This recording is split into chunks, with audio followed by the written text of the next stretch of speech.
What is up, guys? Welcome to another episode of The Real Build. I'm Bill Ryman, your broker builder, and today I am going to do a solo episode. And sometimes I like to do these solo episodes just because, there's some topics that I come across within my work week that I really think that can help my customers and so on. So that kind of happened to me this past week. I was going around showing some houses quite a few times. I had quite a few clients, but showing some past or some existing houses out there in the market to some people. And then also I had a couple of guys that I went through some competitions, model homes or other builders' homes, and they wanted to go with me to kind of point out, the differences of what we're doing as a builder versus my competition and why I stand out, which was actually pretty cool. It was a good experience for me because I got to actually learn what my competition's doing, see reality, and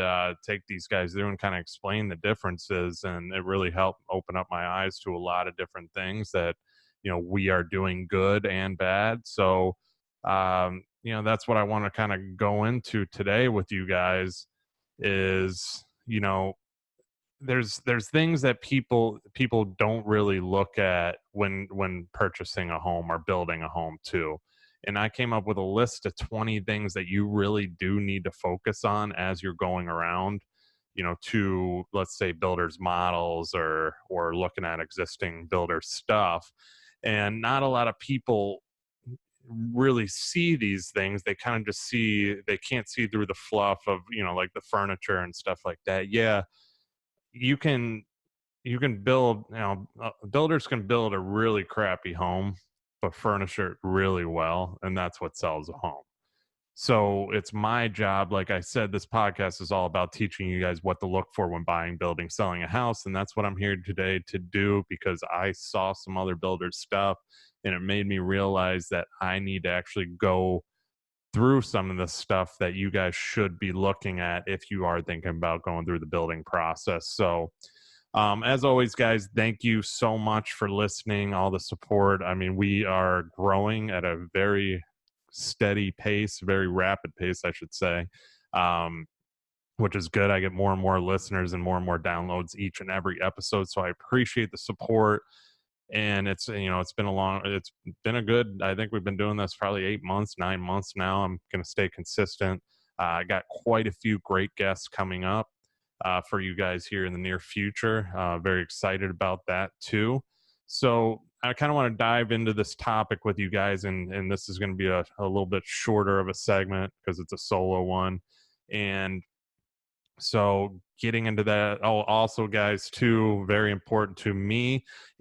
Thank you for listening. Like I said, if you can take the time to write a review and rate the show, please do. 5 stars are appreciated. I don't ask for anything. I don't ask for money. I am doing this all for free. I enjoy doing it. It's a mission of mine to kind of teach everybody what to look for in such big industries before making one of the biggest investments of their lifetime. So doing it for nothing. All I ask is a 5-star review, and write a review if you can, because I know a lot of you guys are pretty consistent listeners of the show. And once again, I really do appreciate you. And if you have written a review, I do appreciate you as well. Also, feel free to join the conversation. Reach out to me if you want to be featured in an upcoming show where I can you have a question about building and I have a guest on my show. I'd love to feature you. I can ask the question throughout the show. So feel free to reach out to me, DM me, message me. It is at I'm Bill Ryman on all social media platforms: Facebook, Instagram, YouTube. I am on all of them, LinkedIn as well. So with that being said, let's dive into this. So here are 20 things you guys should be looking at as you're going through different builders models or different new construction homes and thinking about building. So number one, very important, not a lot of people think about this, is what is behind the walls. So what I mean by that is, nobody's walking into a house and saying, "Hey, man, what's behind the drywall right there?" or "What kind of insulation are you using?" But you should be considering that, especially in the area that I am in too. It's hot here, and up north, I mean, you guys are dealing with some cold weather right now too. So it's so important to actually have proper insulation on those exterior walls. Us personally, we're using a foam board. I think it's an R5.1 foam board. A lot of builders are still using the foil insulation, which is cheaper to do, gives less heat, or gives, it's not as good as the foam board that we're using. Also, I mean, and up north, I've talked about this with some other builders. You can hear it on past episodes of what they're using to really firm up and insulate the insides of these homes, keep them warm up there. Because you guys, we know, got to stay warm. Down here is a different story. We have AC systems running pretty consistently, so we need to lower our energy bills here. So also consider, one big thing for me is spray foam insulation in the attics. I'm a big advocate on that, on isonine spray foam open cell in the attics, just because, I mean, it cools down the house so much more. It's a big difference on homes too. And like I said, I'm comparing to those houses that I took these customers through, that are looking to build. One of them had vented soffits, and he asked me, well, what do you guys use for vents on your soffits? I said, we don't. And he goes, what do you mean? I go, they're stucco soffits because we're using spray foam insulation. You don't need vents, which actually firms up everything in the attic. You don't have airflow if a storm comes or anything going through those soffit vents and so on. It's a lot better product. I go, it's just obviously this builder, and may I add, the house was $4.6 million, did not use spray foam and used the old roll-in insulation, which saved them money. But in a $4.6 million house, give me a break. So just look for stuff like that too. Even in smaller homes, we're still doing the spray foam insulation. It's such a big difference on your energy bills, and over time, you are going to save money. So consider that. Number two, front entry doors. Now, not a lot of people think about front entry doors, but it's a huge topic for me down here. We're using a lot more metal pre-finished doors down here right now. We've done fiberglass doors, we've done wood doors, but metal seems to be the best bet down here, just because of the moisture, the humidity, no expansion contraction issues. They're pre-finished, they look just like wood. They last a lot longer. There's no bowing issues over time. And also, it's just overall maintenance on them is a lot less versus a fiberglass door we've used, but they got to stain them. Some fiberglass doors come pre-finished, but depends how much you want to spend. I've seen builders on smaller houses that used exterior French door. That's a really cheap route to go. I wouldn't recommend that.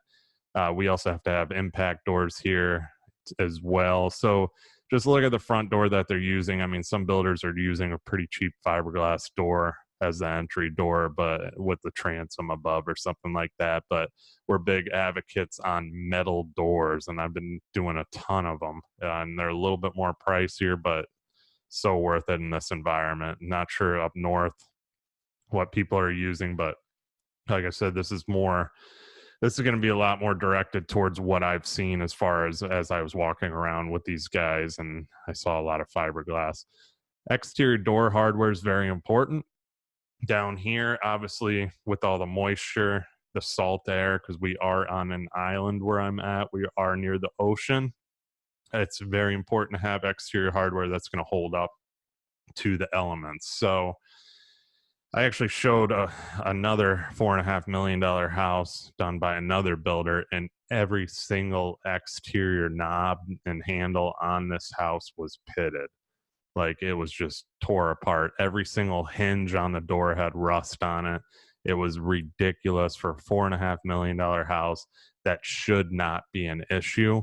So make sure they're using quality hardware on every single exterior window and door, or on every single exterior door, just because, I mean, the elements down here over time, it's going to take a hit.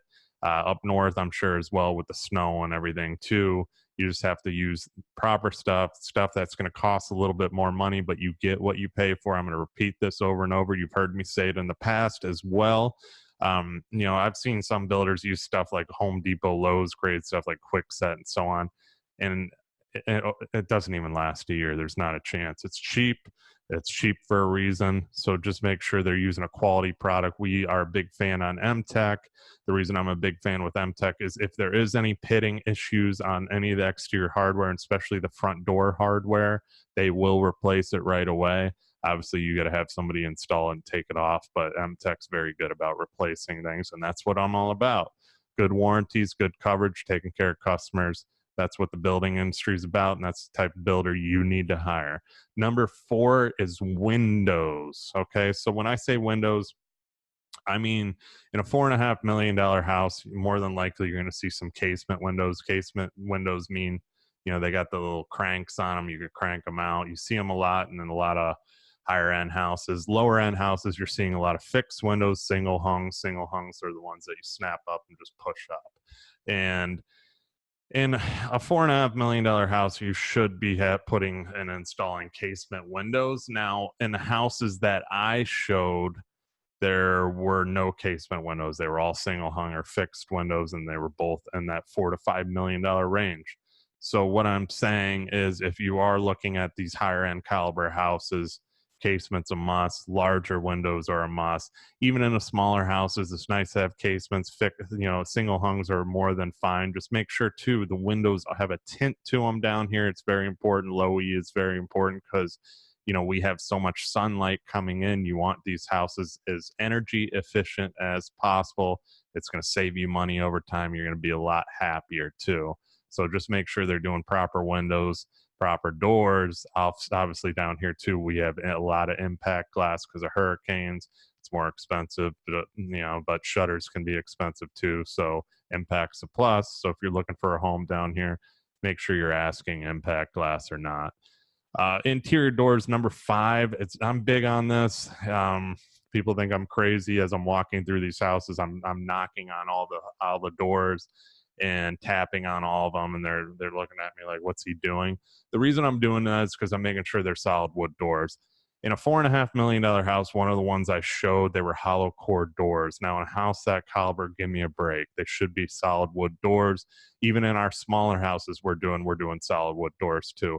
That's that above and beyond thing that I'm talking about constantly on my show, guys, that is so important to customers as they're walking through. Yeah, you could save money with a hollow core door, but solid wood goes a long way. Less noise coming into the bedrooms and going out of the bedrooms. It's more private, and it's a heavier, sturdier door that's going to last a lot longer. So just look at that. Also, the hardware on the doors, like I said, I'm a big advocate of MTech. A lot of selections, a lot of cool looks to them. Hardware is important. One thing that I'm going to point out that you guys are going to start noticing, and it's going to drive you as nuts as it drives me, is hinges, door hinges. Now, a lot of you guys probably don't know, as you're walking through a builder's house, you're probably not looking at the hinges. Look at them. And the reason I say this, and I point this out to everybody, is that a lot of these builders leave the paint grade hinges on there, or the builder grade hinges that they come with the door. Painters paint over them when they spray the doors, and you just have painted hinges on your doors. The proper way is to actually swap those painted hinges out for actual new hinges that go along with door hardware. Looks a lot better. It's not that expensive to do, but believe it or not, builders don't do it because they're either lazy or they're trying to save pennies. So just look at that thing. You're going to notice it as you're walking around looking for houses.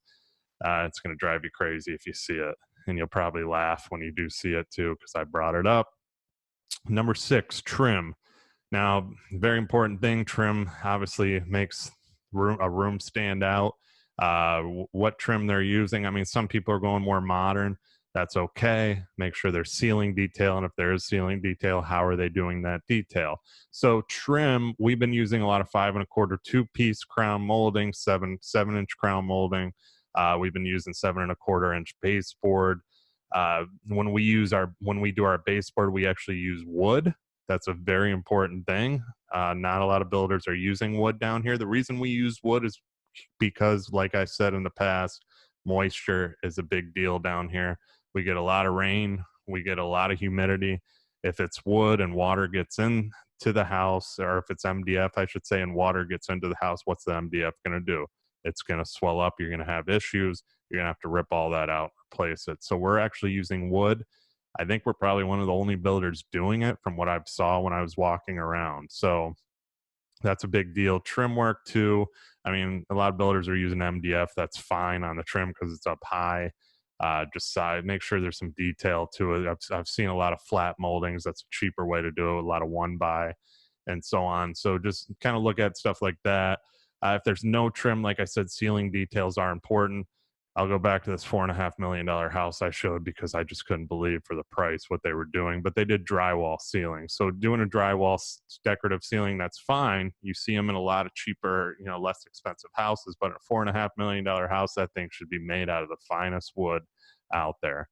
I mean, that wood should be looking good. And I, I mean, when I saw this and it was drywall with crown molding on it, I was just like, give me a break. So you guys can check out some pictures I've posted of our model home that we're doing, but those were custom built ceilings. They're called cloud ceilings. They were done by our trim carpenters, all custom built.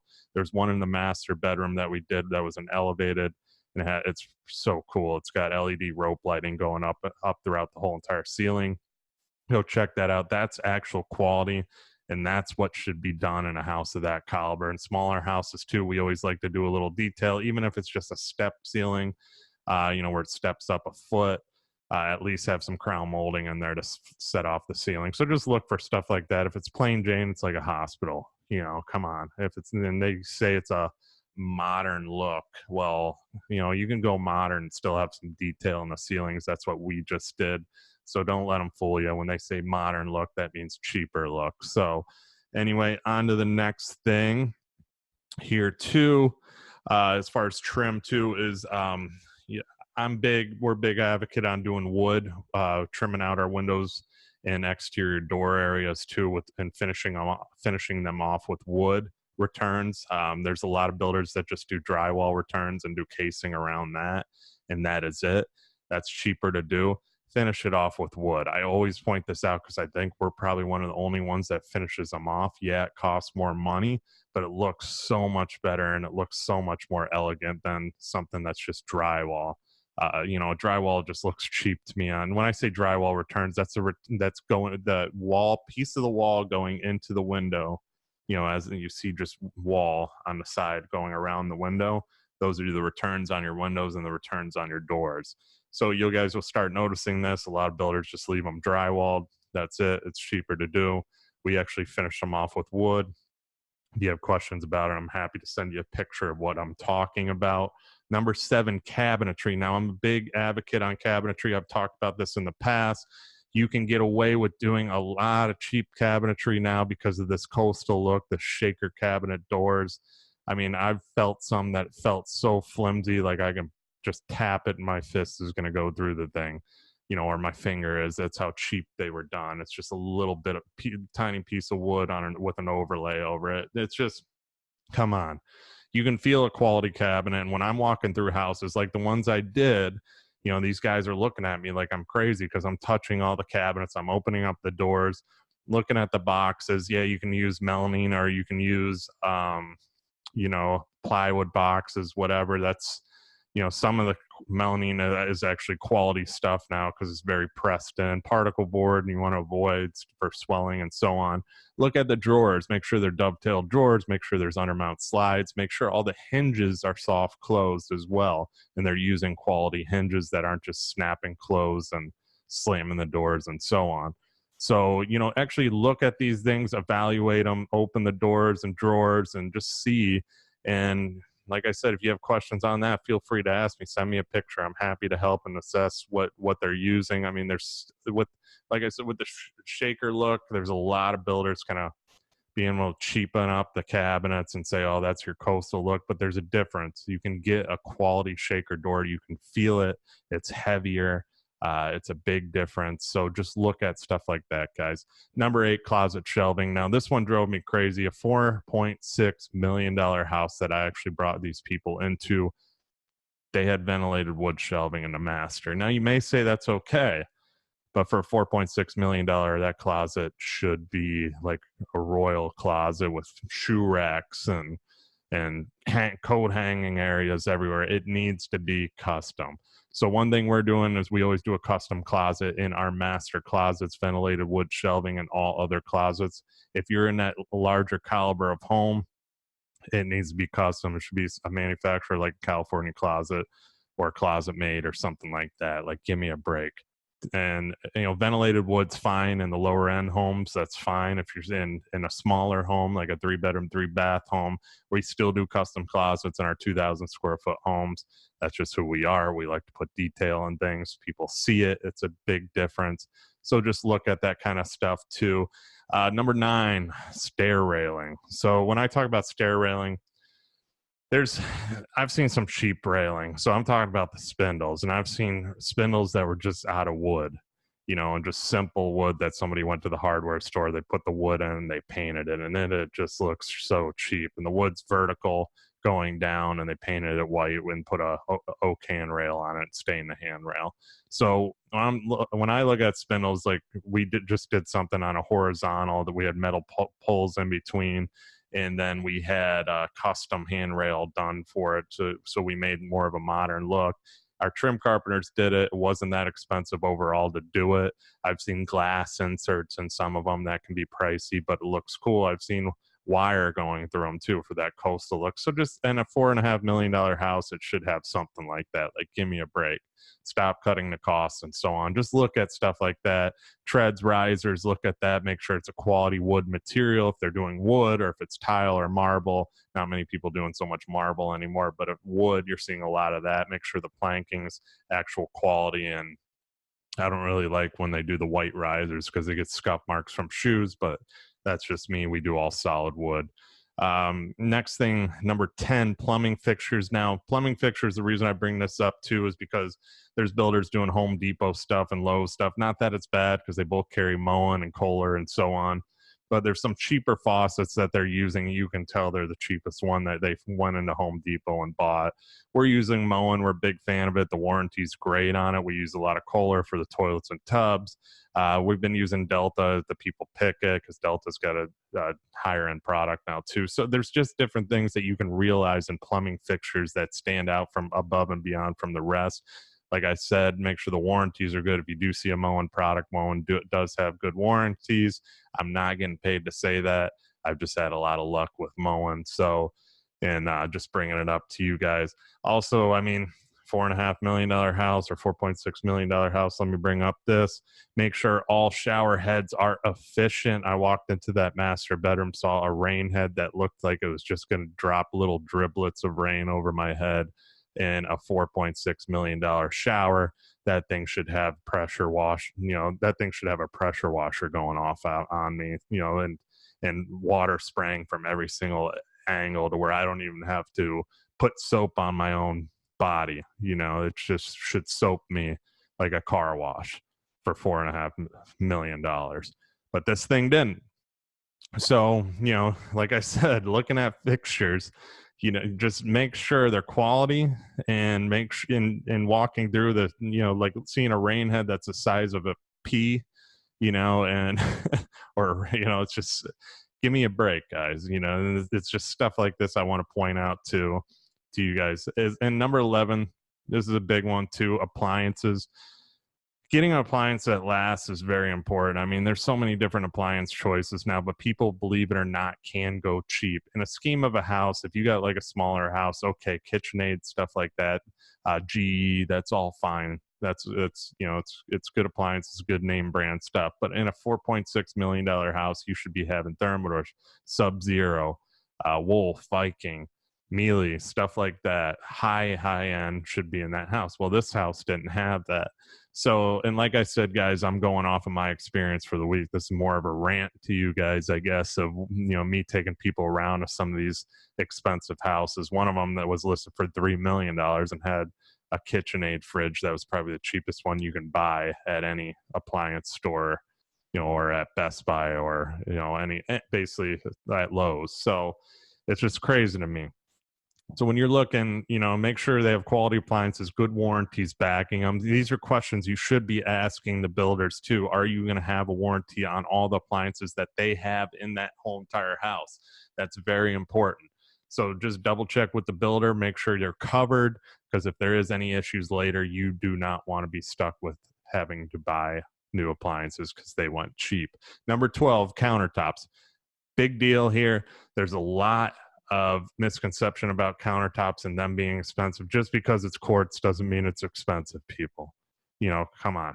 I've seen some cheap looking quartz, just plain stuff, no detail to it. Quartz is obviously a man-made product. Quartzite is actually a natural product. So if it's quartzite, it's very expensive. But people with quartz, I mean, you can get some expensive quartz because of the detail on it and how much it holds up versus a cheaper quartz product that's not going to hold up as well and it just looks cheap. Same with granites. Granite is still popular. People are shopping granite. Go with more of a level 3 granite than over a level 1. You can tell a Lowe's or Home Depot based granite product versus a higher end granite product. Obviously higher end granite's going to have more detail to it, more flow, more design. It's also going to be thicker. So 3 centimeters or higher is what you're looking for in granites. So when you're going into some of these houses, look at the detail on the countertop. If you see some nice detail, nice quartz detail, and not just the little sparkly speckled quartz countertop like you see pretty much in every builder's houses now because of the coastal look, it's probably good stuff. So pay attention to that too. Number 13, I've gotten into this with had a guy on my podcast that on one of the past episodes, Chad Aiken. He was an AC guy, and me and him got pretty deep into the whole ACing your house and what to look for in that aspect. So go check out that episode if you want more information on proper AC in homes and what AC systems you should be looking for. But it's huge. I mean, make sure it's AC'd properly. Look at the system outside, see what they put in, see what kind of unit they put in, what kind of warranty it comes with too. So if you're shopping a brand new house, you know that you're covered. Also, make sure it's a quality system. The ductwork is ran right. If you don't know how to do this, obviously you're going to have an inspection period before you buy the house. Just make sure the inspector checks out all the ductwork, make sure everything's sealed properly and running and vented properly too.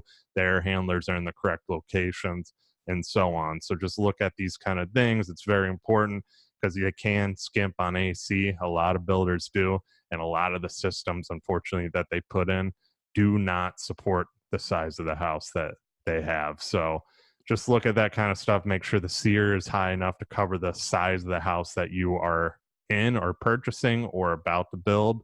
Because a lot of builders too, if you are building, they'll start with a skimpy AC system and then upcharge you from there. So that's one thing to kind of pay attention to. Number 14, interior, exterior wall finishes. And now the reason I bring this up is because I know a lot up north, you guys are doing smooth coat. Down here, we have textured walls. So down here, if you're shopping for a house, you'll see a lot of builders do texture. We do smooth coat. I just think it's a cleaner look. We've been doing a ton of it lately. It's more money because it's more labor intensive. So down here, instead of doing the skip trowel like they do, that's what we call texture. It takes more time to smooth out the walls and make sure, and it's harder to hide imperfections in the walls. That's why a lot of these guys do the textured walls, because you can hide a lot more. So also on the exteriors, there's texture on the exteriors. We've been doing a lot more sand float finish. If you do see a house with sand float, it is more expensive to do. That's why I'm pointing these things out so you guys know why the house might cost a little bit more than the others that you looked at. It's because sand float takes a lot more time for a stucco guy to do. Down here, our exteriors are all stucco. Up north, I know they use a lot of hardy board and so on. Down here, I've seen hardy board stuff, but avoid it at all costs. Stucco is going to hold up down here, especially with hurricanes and stuff like that. I've seen hardy board after the last hurricane we had was completely ripped off the side of a house that we were building across the street from. So just pay attention to these things. It's very important to have the proper stucco finish on a house, and also interior wise, if you do see smooth coat, it costs a lot more. It costs more money to do. That's why the builder did it. So that's how you justify the cost on that one too. As far as number 15, landscaping. Now, the reason I bring this up is because there's actually a house right across the street that was just finished from, or not right across the street, but a house I recently saw that was just finished, that they probably had 3 trees and they looked like little baby trees that kind of looked like a weed out of the ground. It was unbelievable. And then just grass all the way around it. I guess that's the minimum code landscaping they were able to do. Well, people, that's cheap. I mean, landscaping in the scheme of things, in a scheme of a house, does not cost a lot of money. So proper landscaping is important. Proper sprinkler systems are important down here too, even up north as well in the drier months. It's very important to have. So just make sure everything's properly landscaped, properly sprinklered, and just ask as far as the landscaping too. Most landscapers after a new build do give a warranty on all plants. So that's one thing to ask the builder as well, is just make sure that all the plants are covered in case something ends up dying after you take possession of the house. Number 16, very important topic, electrical. Now, I've seen some builders on 2-story houses offering 200 amp service. I don't even think that's possible.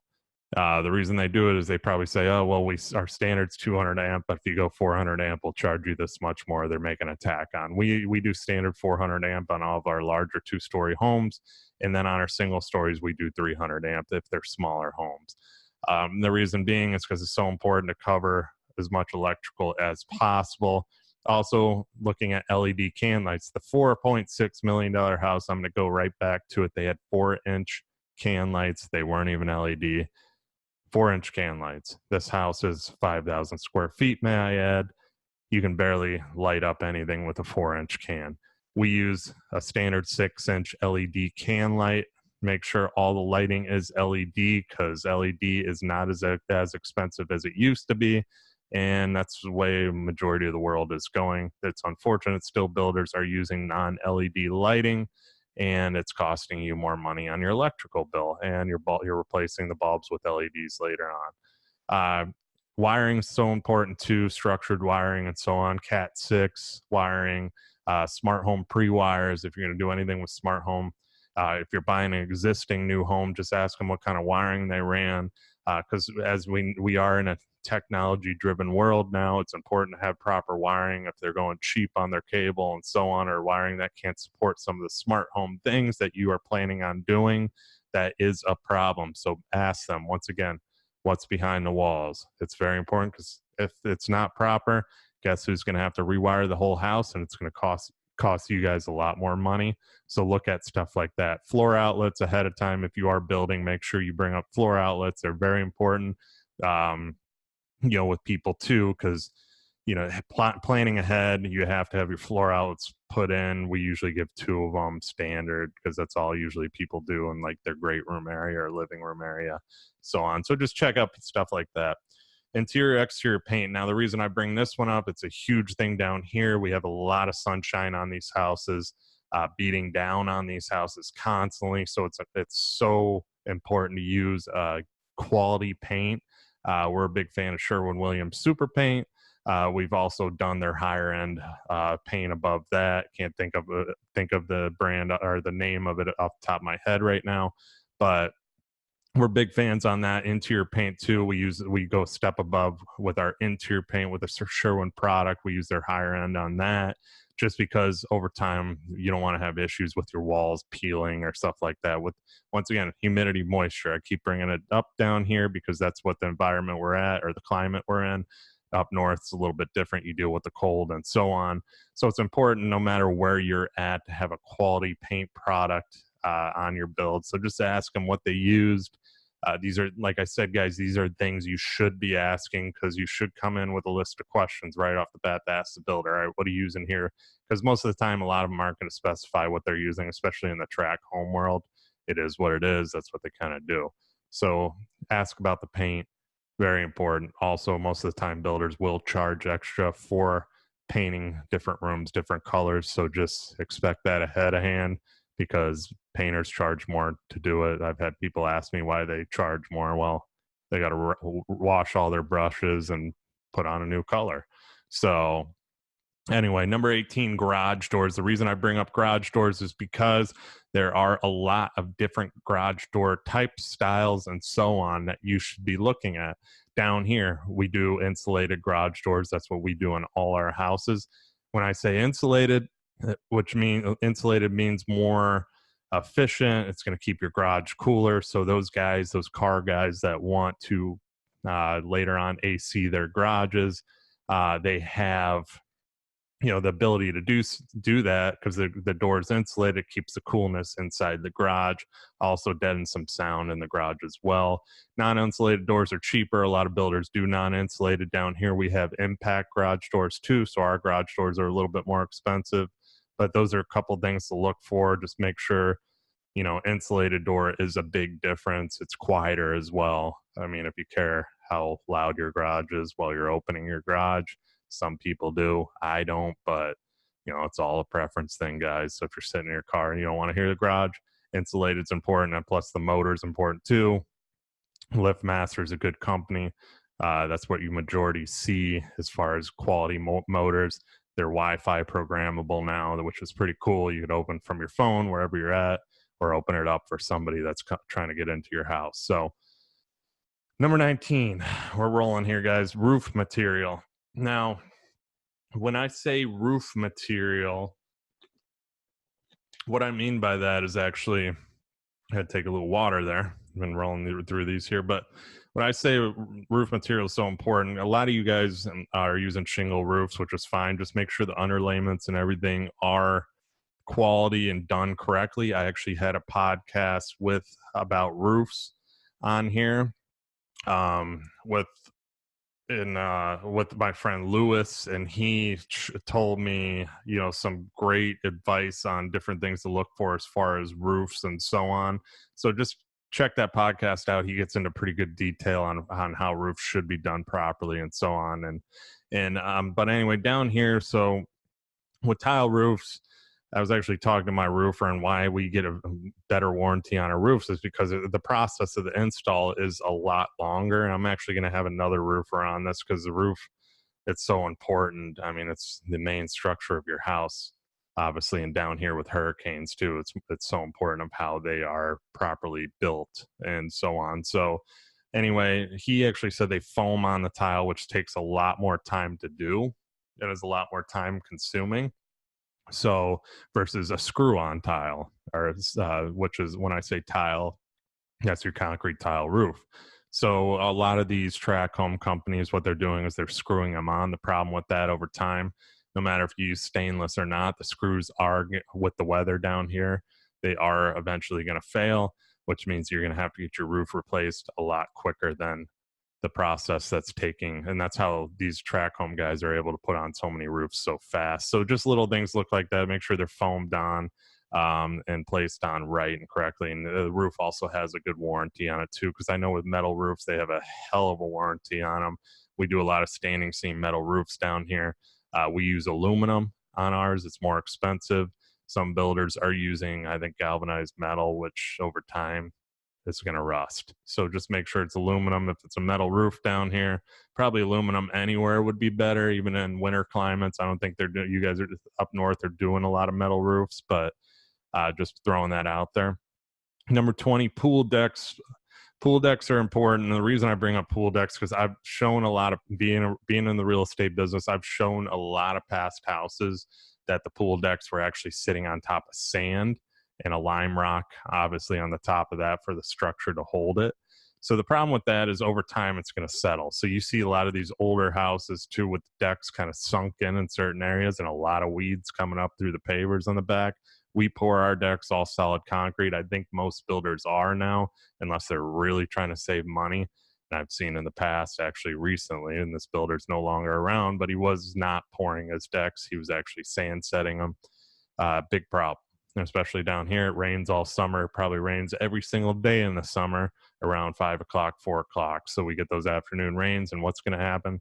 It's going to sink the deck because the dirt's going to end up settling, and there's going to be issues. So just make sure the decks are poured. Pools, we use concrete here for our pools. They're all on top of pilings, so they're not going to move down here, but just make sure the pools are done properly. All the pumps and all the pool mechanicals, the heater, if there is a existing heater there, which what we actually do with our new houses, we don't put the pool heater in until somebody buys the house and moves in, just because of warranty. So that's one thing you should probably check too with the builder. If there's an existing heater, what's the warranty on it? Pebblecrete in the pool, make sure that looks good. It's done properly. No leaks, cracks, anything in the pool. You should be able to find that in an inspection. So just look at that kind of stuff too. So that was number 20. That was the last one, guys. We kind of flew through this.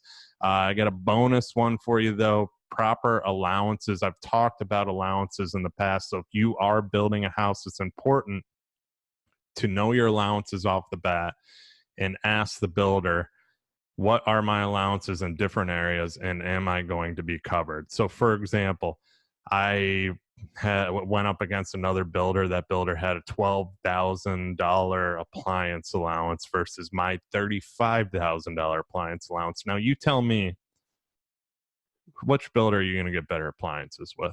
Which builder are you probably going to pay extra money towards? $12,000, to be honest, unless it's a really, really cheap appliance package. But may I add too, this was a 4,500 square foot house, so you got a ton of appliances. You know, you got beverage centers, you got outdoor fridges, there's a washer dryers, big cooktop range, so on. So $12,000. Let's go back to that. What do you think that's going to buy you?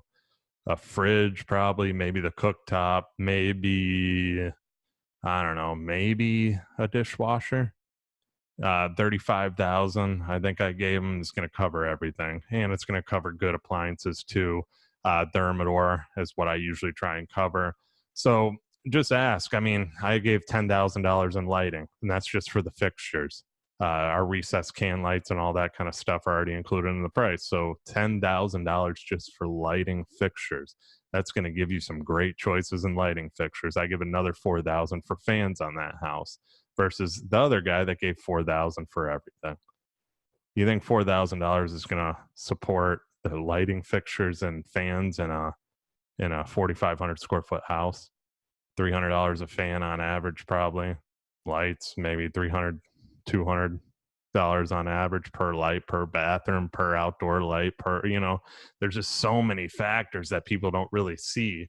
So when you're shopping builders, it's so important to have the proper allowances. Let's talk about plumbing fixtures. How about, if I gave you 20,000 in plumbing fixtures, you're more than likely going to have some really awesome plumbing fixtures, really nice kitchen sink faucets and so on, versus the other guy that gives you $5,000 in plumbing fixtures.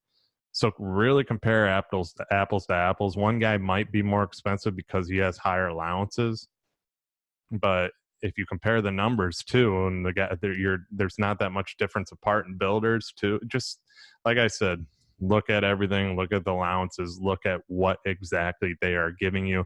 And that's why I'm doing this show, guys. That is this episode for today. I really appreciate it, because this show is all about showing you guys what exactly you need to look for when buying, building, selling a house, everything in the construction and real estate industry. I'm here to help you. And I encourage you guys to message me, reach out to me with any kind of building questions that you do have. I've had a few people ask me some stuff. I'm happy to help any way I can. That's what I am here for. That's why I'm doing this show. Like I said, I'm doing it for nothing. I'm doing it for free. I just have a passion to kind of teach people, because I go up against builders all the time that aren't doing it the right way, and I can't stand it. So any way I can help, follow me, guys, on social media. You can find me at I'm Bill Ryman on all social media, Facebook, Instagram. I'm on YouTube, Bill Ryman. You could find me on LinkedIn, Bill Ryman, as well. Appreciate all your support. Like I said, once again, guys, I'm doing this as a mission to help you. I'm happy to help you any way I can. And I thank you for listening. And I will see you guys on the next episode. Thanks again.